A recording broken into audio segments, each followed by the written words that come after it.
Hello friends, welcome to MRI sports.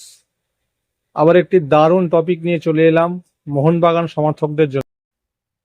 আপনাদের জন্য যে টপিকটা নিয়ে এসেছি, টপিকটা শুনলে প্রত্যেক মোহনবাগান সমর্থকদের হৃদয় ঠান্ডা হয়ে যাবে। যে টপিকটা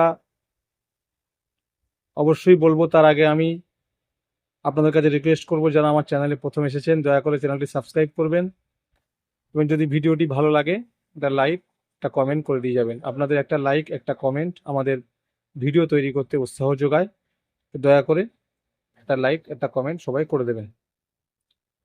বন্ধুরা, যে টপিকটা নিয়ে আমি আলোচনা করতে এসেছি সেই টপিকটা হলো যে মোহনবাগান কর্তৃপক্ষ এআইএফএফ এর কাছে ডুরান্ড কাপের রেজিস্টার করার জন্য জেমি ম্যাকলারেন এবং দিমিত্রি পেত্রোসের নাম অনেক আগেই পাঠিয়েছিল।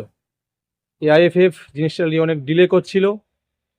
সঞ্জীব গোয়েঙ্কা মিডিয়ায় হস্তক্ষেপ করার পরে এআইএফএফ তড়িঘড়ি জেমি ম্যাকলারেন এবং দিমিত্রি পেত্রাতসের নাম ডুরান্ড কাপে রেজিস্টার করে দিল। তো এখন সামনে যে 18 তারিখ বড় ম্যাচ আছে ইস্ট বেঙ্গলের বিরুদ্ধে, সেই বড় ম্যাচ খেলতে জেমি ম্যাকলারেন এবং দিমিত্রি পেত্রাতসের কোনো বাধা নেই। কারণ এতদিন মোহনবাগান সমর্থকরা কর্মকর্তারা চিন্তায় ছিল যে অনেকদিন আগে পাঠানো নাম এখনও কেন রেজিস্টার হয়নি। যাই হোক, শেষমেশ সঞ্জীব গোয়েঙ্কার হস্তক্ষেপে বিষয়টি রেজিস্টার হয়ে গেল। আশা করি এই খবরটি সমস্ত মোহনবাগান সমর্থকদেরকে খুশি করবে। এই জন্য ছোট্ট একটা ভিডিও বানালাম বন্ধুরা।